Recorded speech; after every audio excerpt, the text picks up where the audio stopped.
അപ്പോൾ തിരിച്ചിതാ ഹോസ്റ്റലിലേക്ക് പോവാണ് കേട്ടോ. എൻ്റെ അനിയത്തി എന്നെ കൊണ്ടുവിടാൻ വന്നിട്ടുണ്ട്. പിന്നെ അച്ഛനും അമ്മയൊക്കെ അപ്പുറത്തുണ്ട് കേട്ടോ. ബസ് ഇതുവരെ വരാത്തതുകൊണ്ട് വെയിറ്റ് ചെയ്തിരിക്കുകയായിരുന്നു. ഇത് എൻ്റെ ഫ്രണ്ട് ഇപ്പോൾ വന്നു. പിന്നെ ബസ് ഇങ്ങനെ വരാതിരിക്കുമ്പോൾ എനിക്ക് ഭയങ്കര ടെൻഷനാണ് കേട്ടോ. എങ്ങാനും ബസ് കിട്ടിയില്ലെങ്കിലോ എന്നൊക്കെ ഓർത്ത് അങ്ങനെ ബസ്സിൽ കയറി. എൻ്റെ വേറൊരു ഫ്രണ്ടാണ് കേട്ടോ അടുത്തിരിക്കുന്നത്. എനിക്ക് നല്ല വിഷമമുണ്ട് ഹോസ്റ്റലിലേക്ക് പോകുന്നതിന്. എനിക്ക് തീരെ ഇഷ്ടമല്ല ഹോസ്റ്റലിൽ പോകുന്നത് കേട്ടോ.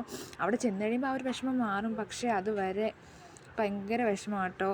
പിന്നെ അവിടെ ഭയങ്കര തണുപ്പാണ്. ഇപ്പോൾ വയനാട് എത്തിയതേ ഉള്ളൂ കേട്ടോ. ഫുഡ് കഴിക്കാൻ നിർത്തിയേക്കാണ്. ഇനി പെട്ടെന്ന് മൈസൂരെത്തി നമ്മൾ തിരിച്ചറിയുന്നത് ചുറ്റിനും അമ്പലമായിരിക്കും കേട്ടോ. എപ്പോഴും എവിടെയെങ്കിലും വെച്ച് ഇങ്ങനെ അമ്പലങ്ങളിങ്ങനെ കണ്ടുകൊണ്ടേ ഇരിക്കും. അപ്പോൾ നമുക്ക് മനസ്സിലാവും മൈസൂരെത്തിയെന്ന്.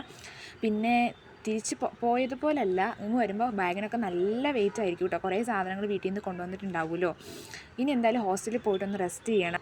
നാളെ മുതൽ ക്ലാസ് ഉള്ളതാണ് കേട്ടോ. അപ്പോൾ ഇന്ന് ഫുൾ ഉറക്കമൊക്കെ ഉറങ്ങി തീർക്കണം. പിന്നെ ഇപ്പോൾ എന്തായാലും ഹോസ്റ്റലിൽ ആദ്യം എത്തിയത് ഞങ്ങളായിരിക്കും. ഞങ്ങളാണ് ഏറ്റവും അകലെയുള്ളവർ. അപ്പോൾ ഒരു ദിവസം മുന്നേ കയറിയാലേ ഞങ്ങൾക്ക് ഇവിടെ കറക്റ്റ് ടൈമിൽ എത്താൻ പറ്റത്തുള്ളൂ. അപ്പോൾ ഇന്നത്തെ വീഡിയോ ഇത്രേ ഉള്ളൂ. ബായ്.